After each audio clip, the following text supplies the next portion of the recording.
Back in 2019, the US government basically tried to kill Huawei.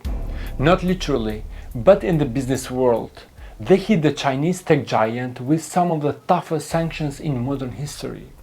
No access to American software, no access to Google, no access to advanced chips, and no country that wanted to stay on Washington's good side was supposed to work with them. Most people thought Huawei was done.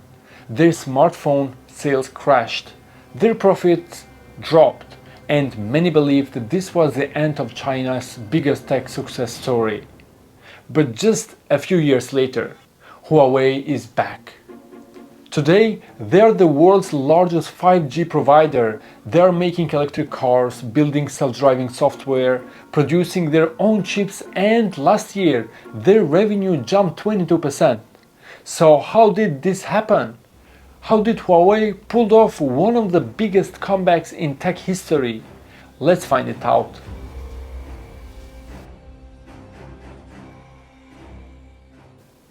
To understand this comeback, we need to go back to pre-pandemic, and Trump was sitting in the White House during the first term and had declared China and its tech company as the main threat. Huawei wasn't just another Chinese company, they were a global leader, building 5G network across the world, selling more smartphones than Apple, and representing China's rise in high tech. But in Washington, Huawei was seen very differently. US officials accused the company of being a national security risk, of potentially allowing Chinese surveillance through their network equipment. Huawei denied it, but the political pressure was unstoppable. Then came the sanctions. Huawei was banned from buying US technology. That included critical chips, software like Android and Google services, and even design tools used to make processors. In other words, Huawei lost access to the beating heart of modern tech. Their smartphone business collapsed almost overnight. Global market share went from around 17% in 2019 to just 2% a few years later. For most companies, that would have been the end. But for Huawei, it became something else, a turning point. Inside Huawei's massive Shenzhen headquarters, something interesting happened. Instead of downsizing or retreating, the company decided to go all in on research and self-reliance. They called it the survival mode. Huawei poured money into research and development, about 20% of its total revenue every year, one of the highest rates in the world. They started designing their own operating system, Harmony OS, to replace Android. They worked with local partners to build new chip-making capabilities inside China, and they began expanding into other industries, once less affected by the US sanctions. Things like telecom infrastructure, where they are still dominant, cloud computing, AI and data centers, and especially automotive technology, electric cars, self-driving software, and smart sensors.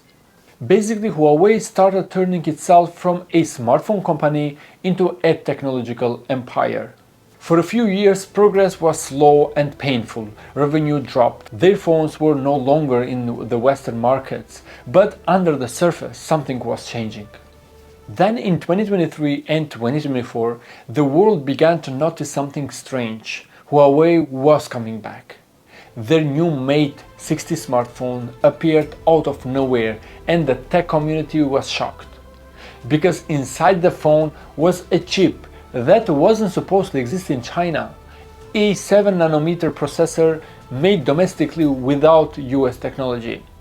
It wasn't as advanced as Apple's or Qualcomm's chips, but it was a breakthrough, proof that China and Huawei were finding ways around sanctions.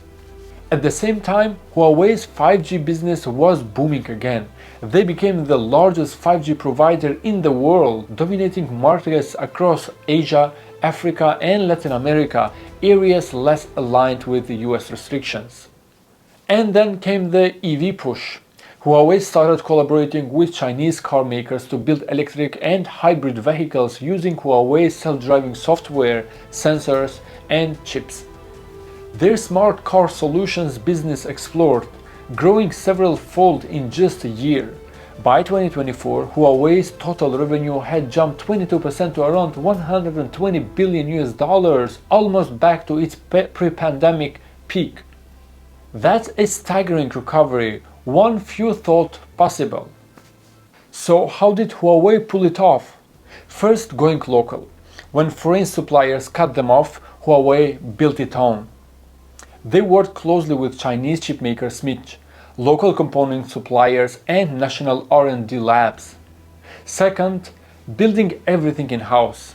Huawei doubled down on vertical integration, chips, software, networks, operating systems, and even car electronics. They wanted to control every layer of their technology. Then betting big on China. While Western markets were closing, Huawei focused on home. China's domestic market, with over a billion consumers, became their lifeline. And as nationalist sentiment grew, Made in China tech became a badge of pride. Fourth, diversifying. Instead of just chasing phones, Huawei went after cloud computing, energy infrastructure, data centers, and cars. They weren't just surviving, they were reinventing themselves. And finally, out-investing everyone. In 2024, Huawei spent 25 billion US dollars on research and development. That's more than most Western tech companies spend annually.